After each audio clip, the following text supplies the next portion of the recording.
Yes, ok les gars, bienvenue dans ce nouvel épisode de notre série Hack Market. Pour ceux qui ne me connaissent pas encore, moi c'est Max et j'ai fondé l'application Passion Trade qui vous aide à progresser et qui vous permet d'atteindre des résultats assez incroyables tous les mois avec votre trading. Tous les jours, on trade ensemble sur le Forex, les indices, le gold et même la crypto, notamment avec le Bitcoin.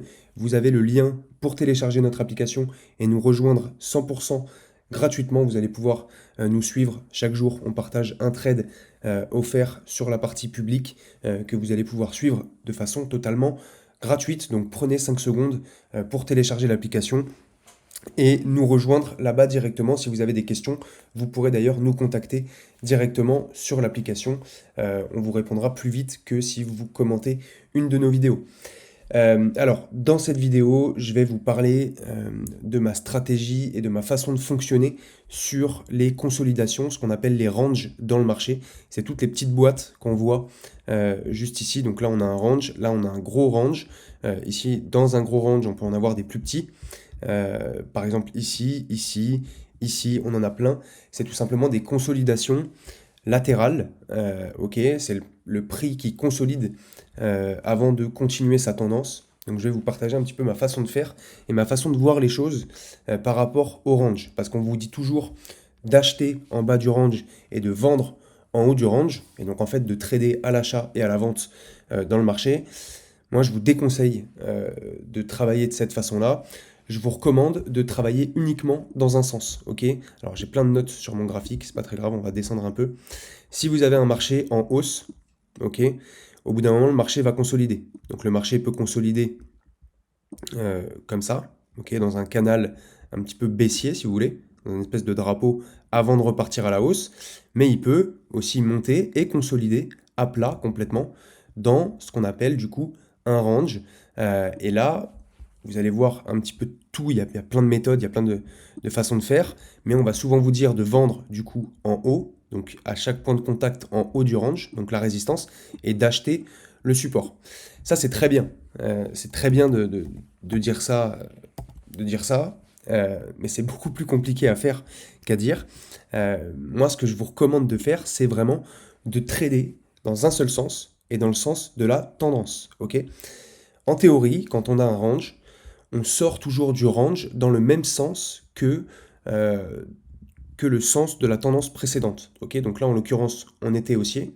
Donc, théoriquement, on sort de ce range, de cette consolidation qu'on a ici, par le haut. Ok, ça, c'est la théorie.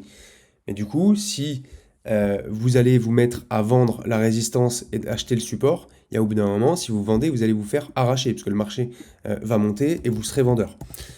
Ce que je vous recommande de faire, et ce que moi je fais, ce qu'on fait tout le temps quand on est dans des ranges, c'est qu'on va trader uniquement dans le sens de la tendance. Donc si on est dans ce cas-là de flux haussier avec une consolidation, eh bien notre boulot, ça va être chercher des points d'achat au plus près de la zone support. Faites attention, évitez de trader à tout prix quand vous êtes dans le range. Ok, évitez de prendre des positions au milieu du range parce que c'est 50-50. Si ça casse en haut, bah vous l'avez un petit peu là où je pense. Et si ça part en bas, vous l'avez aussi là où je pense parce que vous avez de toute façon une mauvaise entrée. L'entrée est mauvaise. Vous êtes en plein milieu d'une consolidation. Vous êtes en plein milieu d'un prix d'équilibre. Nous, ce qu'on recherche dans le trading, ça va être des excès de marché. Donc, que ce soit des excès à la baisse ou à la hausse. Mais en tout cas, on veut profiter d'un décalage du prix pour, euh, pour récupérer, si vous voulez, la différence à partir du moment où il reviendra sur son prix d'équilibre. Ok.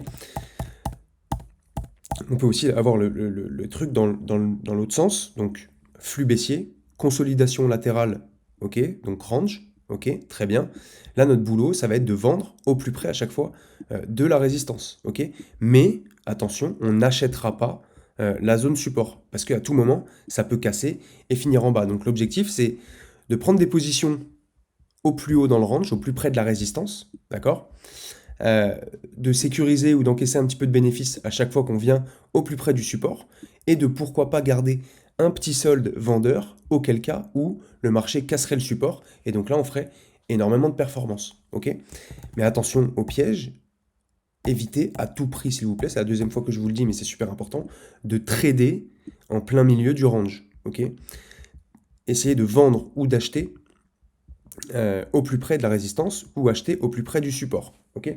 Mais n'allez pas vendre ici pour ensuite acheter ici. Alors vous pouvez, si vous avez des années d'expérience, vous pouvez le faire, mais moi-même qui ai des années d'expérience, je ne trade que dans un sens. Ok? Je ne vais vendre.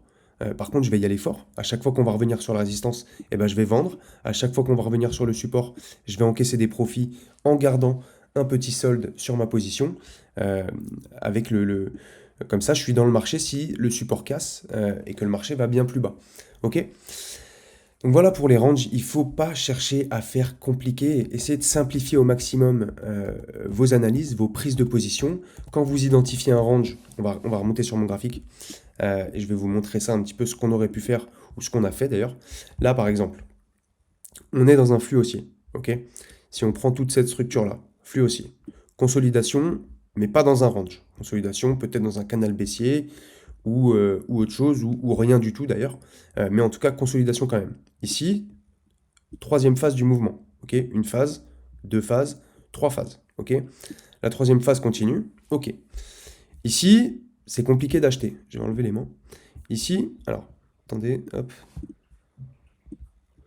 Voilà, on y verra plus clair. Donc, ici, c'est compliqué d'acheter, puisqu'on est, pardon, c'est pas ça que je voulais prendre. Donc, quand on est en haut, c'est compliqué d'acheter, puisqu'on est tout en haut.